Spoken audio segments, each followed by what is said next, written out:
We're TV-8. We bring Iowa home. It's 10 o'clock. And now, live from Iowa's leading news station, this is TV-8 News Live at 10 with Dave Buzik and Kevin Cooney, Pete Taylor with sports, and Connie McBurney with the weather. Good evening. President Reagan's trip to Spain is just about complete now, and while the president prepares for tomorrow's major address before the European Parliament in Strasbourg, France, there's plenty of talk tonight about his Central American policy, specifically Nicaragua. It was a busy day for the president and the Spanish Prime Minister as well, as Jacqueline Adams reports from Madrid. A morning walk with the king. Morning, Mr. President. Morning. A speech to Spanish community leaders. Tax cuts work. A meeting with Prime Minister Gonzalez. We have many subjects to discuss. An afternoon walk with Prime Minister Gonzalez. And finally, a state dinner. Said Secretary of State Schultz, the Spanish know how to work the daylights out of you. After all the meetings, it was clear that the two sides disagree, both about the U.S. trade embargo of Nicaragua and the means of bringing peace and democracy to that country. It seems to us very clear that the comandantes are moving Nicaragua as rapidly as they can toward a Soviet-style government. But my impression is they hold the view that, yes, that seems to be true, but perhaps there's still some hope. Schultz said President Reagan passed along no secret message for the Prime Minister to give to Sandinista leader Daniel Ortega when he stops here this weekend. But Mr. Reagan did say Gonzalez could help bring the Sandinistas and the rebel Contras together. I think he has a complete understanding now of the situation there, and he believes in our hope for a peaceful reconciliation between the two. Throughout the day today in Spain, there were several anti-American protests aimed at the president and his visit. The protests ended when police moved in. No major problems reported. Kevin, back to the Nicaragua issue for a moment. In this country, House Speaker Tip O'Neill today admitted that some Democrats in the House are having second thoughts about the vote not to provide aid to the Contra rebels. O'Neill says Nicaraguan President Daniel Ortega's recent visit to Moscow may have raised a few congressional eyebrows. He predicts a new effort in the House to get $14 million in aid to the Contras. Health officials in Illinois say it's just possible that a valve was left open at a dairy, mixing contaminated milk and pasteurized milk, and that may have triggered a big outbreak of salmonella. But officials cite that as only a possible cause. The valve problem was one of 14 health violations cited by a federal inspection team. Health authorities in eastern Iowa, by the way, say the epidemic there has now run its course. About 100 cases confirmed or suspected were reported after people drank tainted milk from the Jewel food stores. Thousands of cases reported in Illinois. Doctors in Louisville say the bleeding has stopped now in the brain of William Schrader. The longest living recipient of an artificial heart is listed in critical but stable condition tonight after he suffered a brain hemorrhage last night. Doctors say more tests are needed to determine what caused the hemorrhage. Here in Des Moines, School Superintendent William Anderson remains the highest paid public school superintendent in the state. The Des Moines School Board tonight okayed a 5% pay hike for Anderson next year. His salary will go from $65,500 to $69,000 a year. Anderson's contract was also extended for the 1987-88 school year. The board also approved other administrative staff salaries. And voters in Pleasant Hill overwhelmingly approved today the annexation of 3/4 of a square mile into the city for a proposed interchange at Highway 163. About 75% of the voters gave the measure their okay.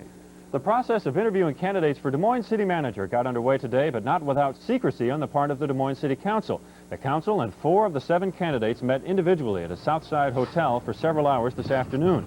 The interviewing took place behind closed doors at the insistence of the candidates. The council voted to comply with their wishes, citing open meetings law, which says a closed meeting can be held only if it's necessary to prevent needless and irreparable damage to the candidate's reputation. But they feel that you'd have a much more comfortable interview, and they would too if you can sit and talk in a closed session. As you know, it is not illegal to talk in a closed session, and we have met the requirements as per the state law. Reporters were told to leave the room, and 4 candidates were interviewed: Iowa City City Manager Neil Berlin, Michael Bierman from Cincinnati, Michael Miller from Council Bluffs, and acting Des Moines City Manager Cy Carney. The remaining 3 applicants will be interviewed tomorrow. A decision is expected as early as tomorrow night. And next up tonight, continued concern over the Des Moines water supply. And New Yorkers welcome home Viet vets 10 years after the war.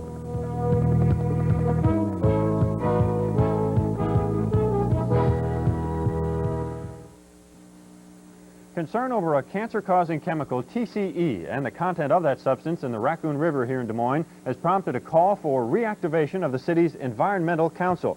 Some say the city needs to get answers from federal officials about the source of TCE.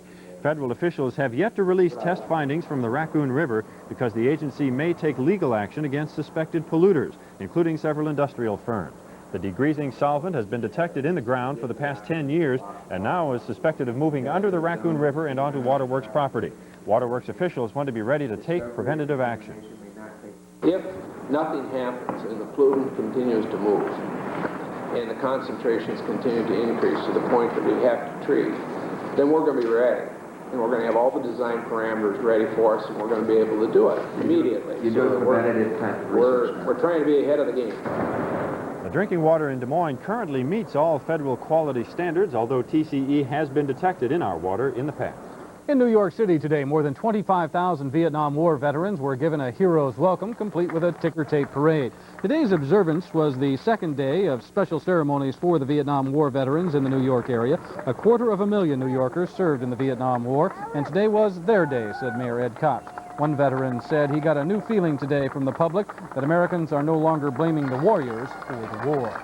Last night, there was a huge fireworks display honoring the vets in New York City, and while that was going on, a fire broke out in a nearby apartment building. 8 of the veterans watching the fireworks joined with firefighters to rescue 18 residents. One vet said today he jumped into action just like in Vietnam. New York officials have nominated the veterans for special commendations. A radically different U.S. farm program was proposed today in a coordinated effort at several places around the country. In Washington, Iowa Senator Tom Harkin led the way for the program, which would require farmers to vote on the farm bill every 4 years. The current proposal is to raise farm prices by strictly limiting production. Farmers would be required to idle 15% of their land in return for higher crop price supports. Here in Des Moines, the proposal was hailed by the Iowa Farm Unity Coalition as a positive step for agriculture. Backers say food prices would increase a little, perhaps 3 cents more for a box of cornflakes. A first-time drunk driving offender has a pretty good chance of avoiding a jail sentence here in Polk County. The county's alcohol rehabilitation program has been criticized for being too lenient, but as Mary Bach tells us in tonight's TV-8 close-up report, those who have been through it say it's not all that easy. It's been a long day at work. You go to the corner bar for a few drinks with your friends and then head home for supper. On your way, you get picked up for drunk driving. Some individuals, the shock of getting arrested for drunk driving is just about enough because they can't believe it. They just can't believe that this is happening to them. Keith Gardner runs the National Council on Alcoholism's education program used by Polk County for deferred prosecution. And many times the individual that just assumes everybody drinks like my peer group does. You know, like, well, we go out and we get drunk once a week or get drunk twice a month or whatever it is. They see that as normal. Under deferred prosecution, the county holds off on pressing charges if you successfully complete the course. It involves 6 2.5-hour weekly sessions and costs $250. Add to that legal fees and insurance hikes, and you're out about $1,000. That's what they call giving you a break. For Casey Hutchison, the money was worth it. I learned a great deal about myself as a person and also about my drinking habits. When he learned about the stages of alcoholism, Casey decided not to limit his drinking, but to cut it out altogether, and he doesn't miss it. I have the biggest group of understanding friends I know of. And they in turn have learned a lot from my experiences I've shared with them. They don't abuse alcohol like they used to. The program is not for everybody. Keith Gardner says Alcoholics Anonymous or a detoxification program is more appropriate for someone who is addicted to alcohol. In this program, people learn what drinking does to their bodies and how to keep from hurting themselves or others with alcohol. It's for a person who's encountering problems with their drinking, like things they wouldn't normally do. Like they go out and they'll hurt themselves while they're drunk or something, or they'll get in fights with their families and stuff because of their drinking. KC lifts weights now to relieve tension. His relationships have improved, and he says he just enjoys life a lot more. It's one of the highlights of my life was this class, because I don't look at my OWI as a negative thing in the least. There were negative parts of it. It was a totally positive experience for me on the outcome. Reporting for Close Up, Mary Bach, TV-8 News. Connie McBurney with us now to talk about nice weather that we've been having, but not that far away. It's been kind of nasty today. Well, if you look at the map as a whole, it's raining where it usually doesn't, and it isn't raining where it usually does. Right. Yeah, something like that. It's just kind of topsy-turvy all over the country. Here, though, looks nice if you like dry. Weather's next.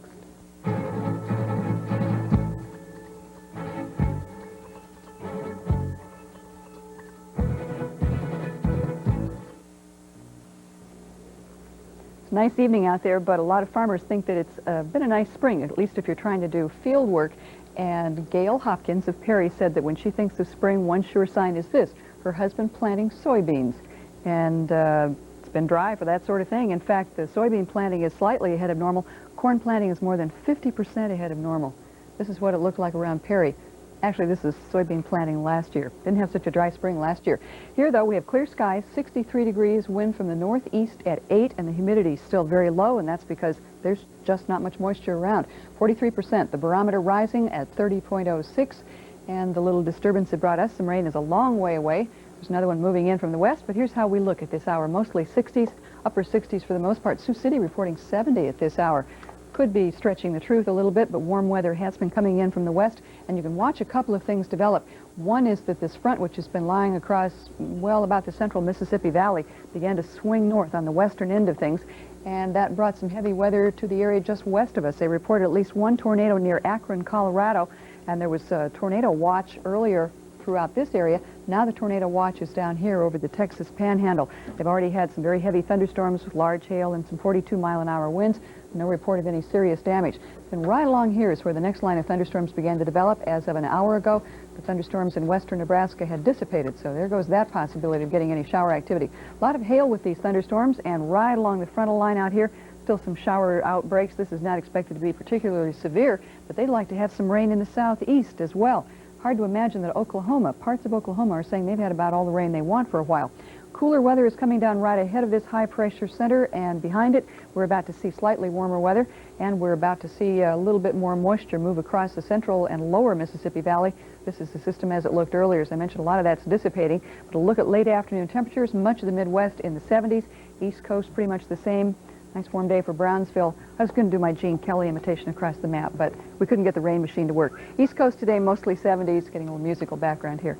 And here's what we did around the state of Iowa. Most of our highs today, 70s, lower 80s. Here in Des Moines, low 55. Very pleasant afternoon with the low humidity. Lows tonight should be in the mid-40s to lower 50s. Northerly wind with clear skies. And by tomorrow, most of our highs in the mid to upper 70s to lower 80s. Southeasterly wind at about 10 to 20. For central Iowa, clear skies, lows tonight near 50 with a light northeasterly wind. By tomorrow, most of Iowa will see a high near 80 and winds becoming southerly, bringing us slightly warmer weather Wednesday night, lows in the mid-50s. Thursday's highs mid-80s. For the extended outlook, chance of some showers showing up on Friday and Saturday. Sunday should be partly cloudy and a little bit cooler. In Des Moines at 10 o'clock, 63 degrees, northeasterly wind, 43% humidity. Nice evening to go out and hum, sing it in the rain all the way home. I was going to say, if you want to do a Gene Kelly impersonation, there are a lot of gardeners who would like that one in particular. Yeah, wouldn't they, though? Okay, thank you, Connie. A West Des Moines girl in need of a liver transplant has been flown to Pittsburgh because her health has taken a turn for the worse. 17-year-old Susan Schneider has had liver problems for several years. She needs $100,000 for the transplant operation, which will be performed at a hospital in Pittsburgh.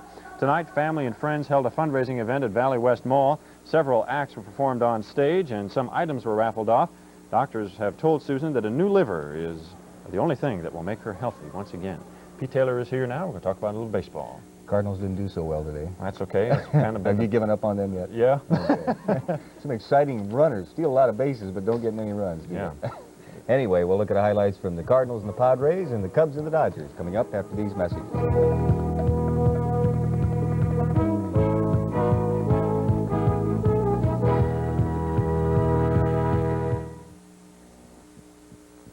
A busy day and night in Major League Baseball. All the teams in action. First of all, the National League. The Chicago Cubs beat the Dodgers 4-2. We have some highlights from that game. In the second inning, the Cubs turned it a defensive gem. R.J. Reynolds of L.A. ripped a drive to deep center field. Bob Dernier up against the wall to make the catch. Mike Marshall scores from third on the sacrifice. However, the Cubs do double up Terry Whitfield to end the inning. Now some pretty good fielding by the Dodgers. Davey Lopes with a drive to right center field.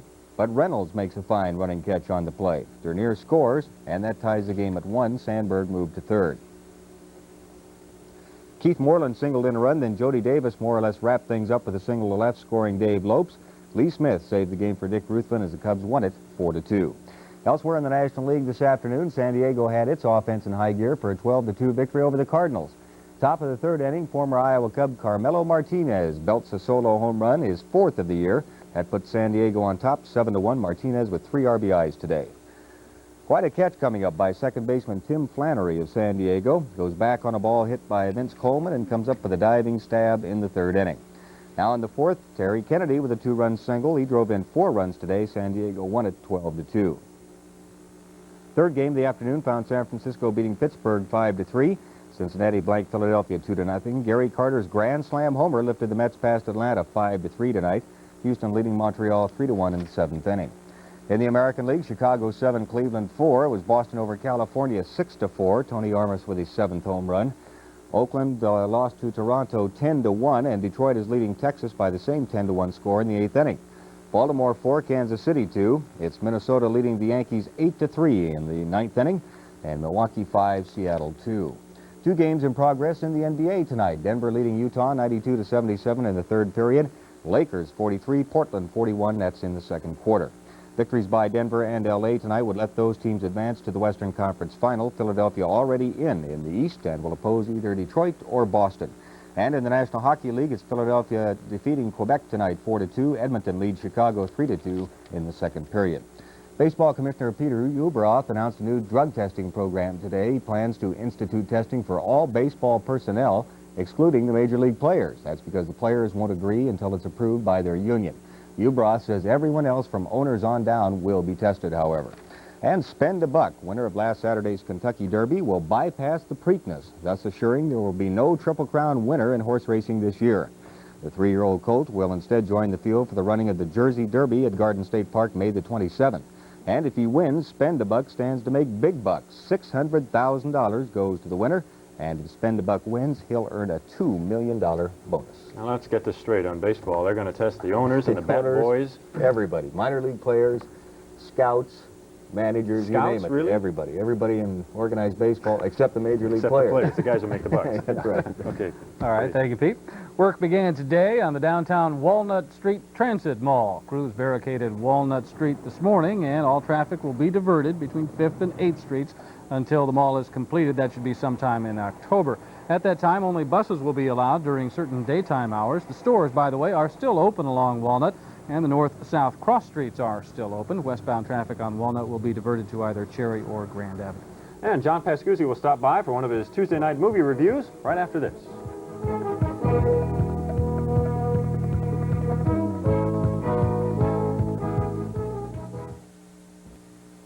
A small morning gain held up throughout the day today on Wall Street. At the closing bell, the Dow Jones Industrial Average was up almost 5 points.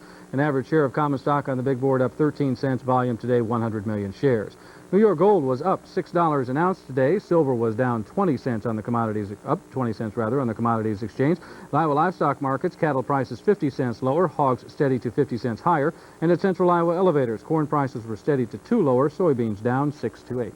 If you're interested in buying a home anytime soon, you'll want to know that mortgage interest rates are at their highest levels since November of last year, according to the Federal Home Loan Bank Board. Both fixed and adjustable rate mortgages were higher nationwide in April. Fixed mortgages stood at 13.8%. Adjustables averaged 11.8% across the country. With takeovers the topic among many communications companies these days, ABC, CBS, Store, and others, it was inevitable that questions would come up about RCA, the parent company of NBC.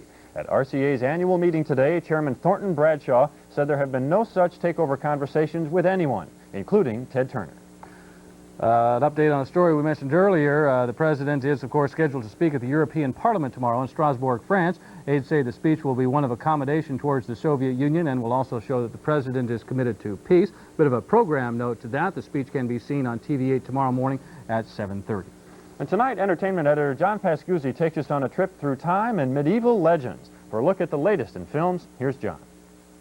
It's a medieval magical mystery tour de force of sorts about a knight's desperate attempt to free his lover from an eternal curse. It's Lady Hawk. Now, Rutger Hauer is the knight, Michelle Pfeiffer is his lady love, and Matthew Broderick is Gaston, a young thief who gets caught in the middle of it all. You see, Hauer becomes a wolf by night, and she becomes a hawk by day. Now, only at sunrise and sunset can they almost touch as man and woman.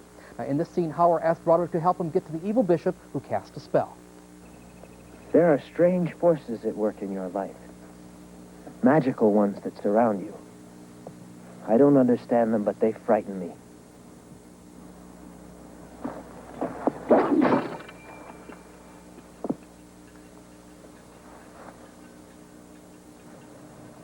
I'll gather some wood for the fire.